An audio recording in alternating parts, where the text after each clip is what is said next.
Hi friends, welcome to Mareddy lakhs and collections. ఈరోజు వచ్చేసి రవ్వ కేసరి చూద్దాము. ప్రసాదాలు ఇప్పుడు వరలక్ష్మి వ్రతం వస్తుంది కదండి. ఈరోజు ఒక ఐటమ్ చూపిస్తా. ప్రసాదాలకు కావాల్సినవి రవ్వ కేసరికి కావాల్సిన పదార్థాలు చూద్దాము. రవ్వ కేసరికి కావాల్సిన పదార్థాలు నేను ఈ గ్లాస్తో రవ్వ తీసుకున్నాను. 1 గ్లాస్ షుగర్, కాజు, ఇలాచి, కిస్మిస్, నెయ్యి. స్టవ్ ఆన్ చేసుకొని గిన్నె పెట్టుకోవాలి. నెయ్యి వేసుకుందాం. ఇది వేడి కాగానే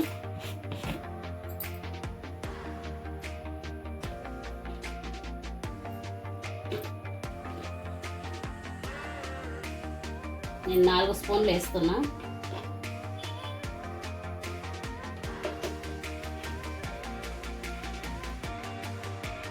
నెయ్యి వేడైంది.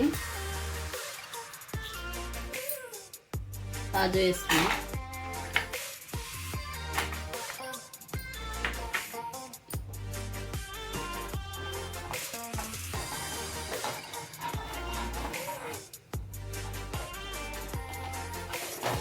కలర్ వచ్చేదాకా వేయించుకోవాలి. కాజు కలర్ అయింది కదా, తీద్దాము.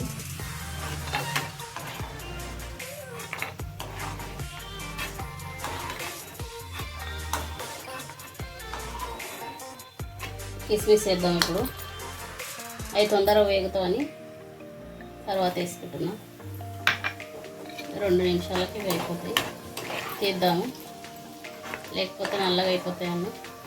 ఈ వేడికి సరిపోతుంది. 1 గ్లాస్ రవ్వ తీసుకున్నా కదా. ఇప్పుడు కాజు కిస్మిస్ వేంపిన నెయ్యిలోని రవ్వ వేసుకోవాలి.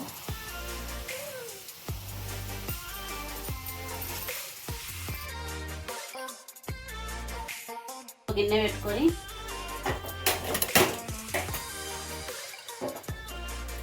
ఒక గ్లాస్ రవ్వకి 3 గ్లాసుల వాటర్ పోసుకొని వేడి చేసుకోవాలి.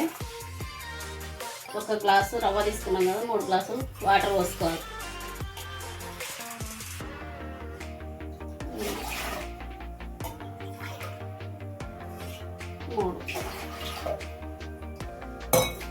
రవ్వ 1 గ్లాస్ అయితే గ్లాస్ సగం పంచదార వేసుకోవాలి. గ్లాస్ సగం వేసుకోవాలి. మీ టేస్ట్కి తగ్గట్టు వేసుకోండి.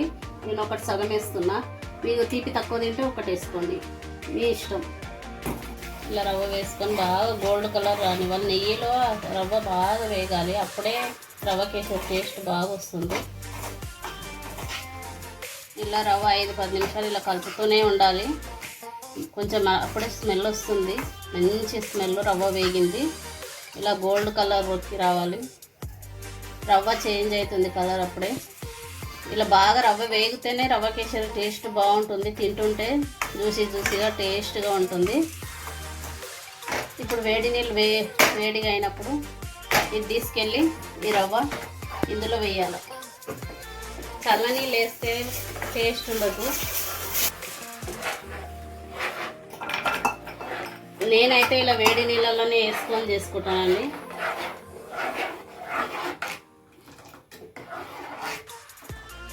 రవ్వ ఇలా ఉడుకుతున్నప్పుడు గ్లాస్ సగం పంచదార వేసుకోవాలి.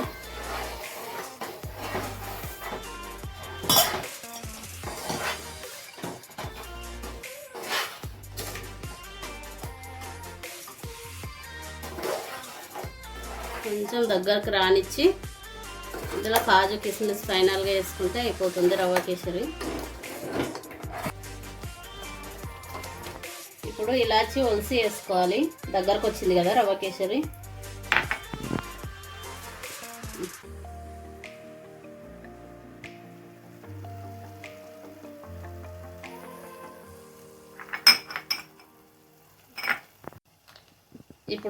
ఇప్పుడు ఫ్రై చేసి పెట్టుకున్న కిస్మిస్ కాజు వేసుకోవాలి.